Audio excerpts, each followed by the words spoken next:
ఓం శాంతి. ఈరోజు జూన్ 1వ తేదీ 2025 అవ్యక్త మురళి సారాంశము. ఈ అవ్యక్త మురళిని అవ్యక్త బాబ్దాదా అక్టోబర్ 21, 2005లో వినిపించారు. మురళి యొక్క శీర్షిక సంపూర్ణంగా మరియు సంపన్నంగా అయ్యే తేదీని నిర్ణయం చేసుకొని సమయ ప్రమాణంగా ఇప్పుడు ఎవర్ రెడీగా అవ్వండి. ఈరోజు బాబ్దాదా నలువైపులా ఉన్న పిల్లల 3 రూపాలను చూస్తున్నారు. ఎలాగైతే తండ్రి యొక్క విశేషమైన 3 సంబంధాలు గుర్తుంటాయో అలా పిల్లల 3 రూపాలను చూసి హర్షితమవుతున్నారు. మీ 3 రూపాల గురించి తెలుసు కదా అని అడుగుతున్నారు బాబా. ఈ సమయంలో పిల్లలందరూ కూడా బ్రాహ్మణ రూపంలో ఉన్నారు మరియు బ్రాహ్మణుల చివరి స్థితి బ్రాహ్మణుల నుంచి ఫరిస్తా, తర్వాత ఫరిస్తా నుంచి దేవత. అన్నింటికంటే విశేషమైనది వర్తమాన బ్రాహ్మణ జీవితం. బ్రాహ్మణ జీవితం అమూల్యమైనది. బ్రాహ్మణ జీవితం యొక్క విశేషత పవిత్రత. పవిత్రతయే బ్రాహ్మణ జీవితం యొక్క రియాలిటీ, వాస్తవికత మరియు పర్సనాలిటీ. పవిత్రతయే సుఖశాంతులకు జనని. పవిత్ర ఆత్మల యొక్క లక్ష్యము బ్రాహ్మణుల నుంచి దేవత కాదు, మొదట ఫరిస్తాగా అవ్వాలి, ఫరిస్తా నుంచి దేవతగా అవ్వాలి. కనుక బ్రాహ్మణుల నుంచి ఫరిస్తా, ఫరిస్తా నుంచి దేవత. పిల్లలందరి యొక్క ఈ 3 రూపాలను బాబ్దాదా చూస్తున్నారు. మీ అందరికీ మీ 3 రూపాలు ఎదురుగా వచ్చేసాయా అని అడుగుతూ ఉన్నారు బాబా. బ్రాహ్మణులుగా అయితే అయిపోయారు, ఇప్పుడు ఫరిస్తాగా అవ్వాలనేది లక్ష్యం ఉంది కదా. ఫరిస్తాతనం యొక్క విశేషతలు జీవితంలో ఎన్ని కనిపిస్తున్నాయి అనేది చెక్ చేసుకోండి అంటున్నారు బాబా. ఫరిస్తా అనగా వారికి పాత ప్రపంచం, పాత సంస్కారాలతో ఎలాంటి సంబంధము ఉండదు. ఫరిస్తా అనగా కేవలం సమస్యల సమయంలోనే డబల్ లైట్గా అవ్వటం కాదు, కానీ సదా మనస వాచ సంబంధ సంపర్కంలో డబల్ లైట్గా అంటే తేలికగా ఉండాలి. ఫరిస్తా అనగా కొందరికి మాత్రమే కాదు, కానీ అందరికీ ప్రియంగా మరియు అతీతంగా ఉండాలి. కేవలం ప్రియమైన వారిగా కాదు, ఎంత ప్రియంగా ఉంటారో అంత అతీతంగా ఉండాలి. ఎలాగైతే తండ్రిని అందరూ నావారు అని అనుభవం చేస్తారో అలా ఫరిస్తా అనగా వీరు నావారు అనేది ప్రతి ఒక్కరూ కూడా అనుభవం చేయాలి. భారీతనం అనేది ఉండకూడదు, ఎందుకంటే ఫరిస్తా అంటేనే అర్థం డబల్ లైట్. ఫరిస్తా అనగా సంకల్పము, మాట, కర్మ అంటే సంబంధ సంపర్కంలో బేహద్దుగా ఉండాలి. అందరూ నావారు, నేను అందరి వారిని. ఎక్కడైతే నావారు అనే భావన ఉంటుందో అక్కడ తేలికతనం అనేది ఉంటుంది. సంస్కారంలో కూడా తేలికతనం ఉండాలి. కనుక ఫరిస్తా స్థితికి ఎంత శాతం వరకు చేరుకున్నాం అనేది చెక్ చేసుకోండి అంటున్నారు బాబా. చెక్ చేసుకునేవారు అంటే చెక్కర్గా పరిశీలించుకునేవారుగా కూడా అయిపోయినారు. మేకర్గా అంటే తయారయ్యేవారుగా కూడా అయిపోయినారు. శుభాకాంక్షలు. వర్తమాన సమయాన్ని చూస్తూ బాబ్దాదా యొక్క శుభ ఆశ ఏంటంటే ఎవరైతే స్వయాన్ని మహారథులమని భావిస్తున్నారో వారి స్థితి 95% వరకు ఉండాలి. అందుకని బాబ్దాదా చెప్తారు, అయిపోతాము, చూస్తాం, ప్రయత్నిస్తాం. ఇప్పుడు ఈ భాషను పరివర్తన చేసుకోండి.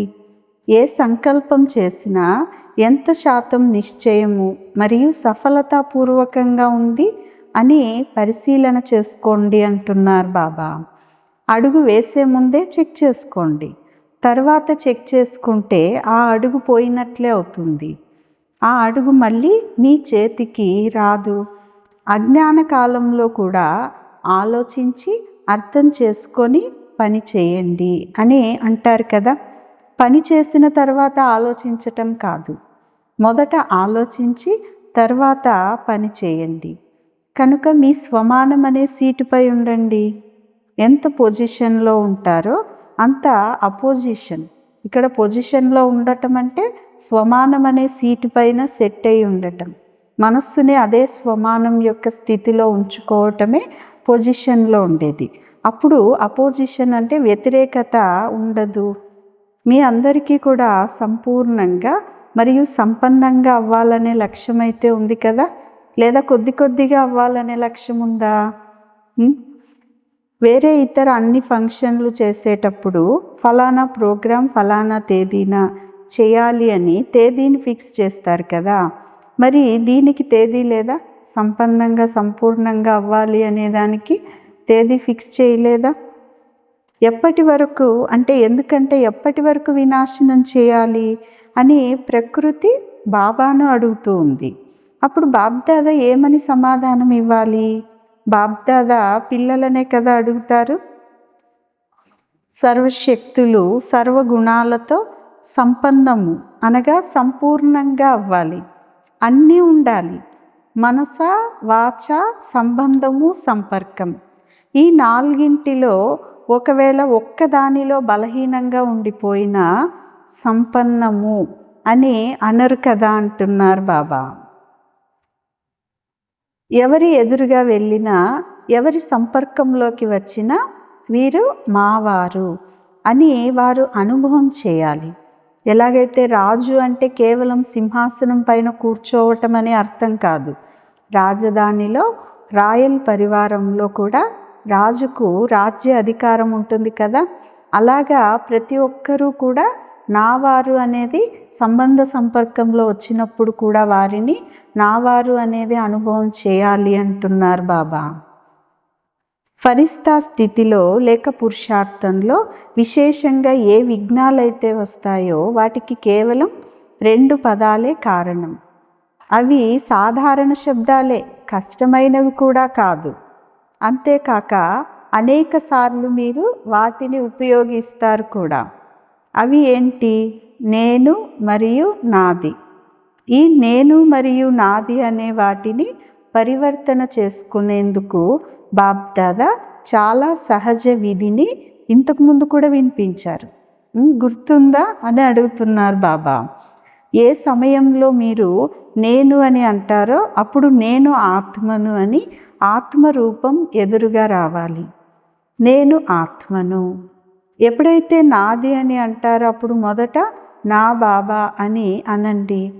నేను అని అంటూనే నేను ఆత్మను అని ఆత్మరూపం ఎదురుగా రావాలి. నాది అని అంటూనే నా బాబా అనేది బాబా రూపం ఎదురుగా రావాలి. అంటే బాబా అంటారు, దీనిని మీరు సహజ స్వభావంగా తయారు చేసుకోండి. నేను ఆత్మను, ఆత్మ యొక్క ప్రపంచం బాబ్దాదా, ఆత్మ యొక్క సంస్కారం బ్రాహ్మణుల నుంచి ఫరిస్తా, ఫరిస్తా నుంచి దేవత. ఇది మనస్సు యొక్క డ్రిల్ చేయండి అంటున్నారు బాబా. మీరు నేను ఆత్మ నా బాబా అనేటటువంటి ఎక్సర్సైజ్ ఏదైతే చేస్తారు కదా అది చేయండి. ఎందుకంటే సమయం యొక్క వేగాన్ని డ్రామా అనుసారంగా తగ్గించాల్సి వస్తుంది. ఎందుకంటే సమయం మీ రచన, మీరు రచయిత. రచయిత తీవ్రంగా ఉండాలి, రచన కాదు కదా. అయితే ఇప్పుడు సమయం వేగంగా వెళ్తూ ఉంది. ప్రకృతి కూడా ఎవర్ రెడీగా ఉంది, కేవలం ఆర్డర్ కోసం ఆగి ఉంది అంటున్నారు బాబా. స్థాపనకు నిమిత్తమైన వారు ఇప్పుడు సమయ ప్రమాణంగా ఎవర్ రెడీగా అవ్వాలి. ఎలాగైతే బ్రహ్మా బాబా అర్జునుడిగా అయ్యారు కదా, ఉదాహరణగా అయ్యారు కదా, అదేవిధంగా బ్రహ్మా బాబాను ఫాలో చేసేవారిగా ఎవరైతే అవుతారో బాబ్దాదా వారిని చూడాలనుకుంటున్నారు.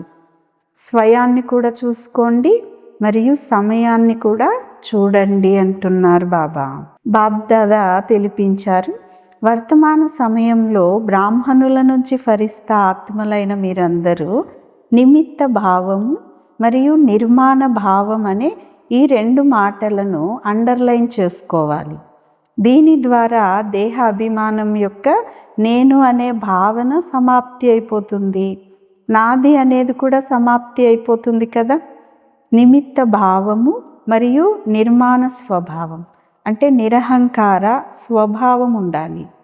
ఎవరైతే నిర్మాణంగా ఉంటారో వారు అందరికీ ప్రియంగా అవుతారు. ప్రియంగా అయినప్పుడు స్వతహాగానే గౌరవం లభిస్తుంది. కనుక నిమిత్త భావము, నిర్మాణ భావము మరియు భావన, శుభ భావన ఉండాలి అంటున్నారు బాబా. బాబ్దాదాకు ప్రేమ ఉంది కదా, కనుక అందరూ బ్రహ్మాబాబా సమానంగా అయిపోవాలి అని బాబ్దాదా భావిస్తున్నారు. బ్రహ్మాబాబా ఎదురుగా అపోజిషన్, వ్యతిరేకత రాలేదా? మాయ కూడా వ్యతిరేకించింది, ఆత్మలు కూడా వ్యతిరేకించారు, ప్రకృతి కూడా వ్యతిరేకించింది. కానీ బ్రహ్మాబాబా తన పొజిషన్ని వదిలేశారా? వదిలేయలేదు కదా. అప్పుడే ఫరిస్తాగా అయ్యారు కదా. కనుక ఇప్పుడు స్వయాన్నైతే నేను ఫరిస్తా అని ఫరిస్తాగా భావించి నడవండి. కానీ పరస్పరంలో ఒకరినొకరు కూడా అందరూ ఫరిస్తాలే అని ఫరిస్తా రూపంలో చూడండి. నాకు ఈ పాత ప్రపంచంతో సంబంధం లేదు, పాత సంస్కారాలతో కూడా సంబంధం లేదు కదా. అలాగే స్వయం ఫరిస్తాగా ఉంటూ అందరినీ ఫరిస్తాగా చూడాలి అంటున్నారు బాబా. ఇప్పుడు ఒక నిమిషం సర్వశక్తులతో సంపన్నంగా అయి విశ్వ ఆత్మలకు ఎటువంటి శక్తిశాలి కిరణాలను ఇవ్వాలి అంటే నలువైపుల విశ్వంలో మీ శక్తిశాలి వైబ్రేషన్స్ అనేది వ్యాపించాలి అంటున్నారు బాబా. మంచిది.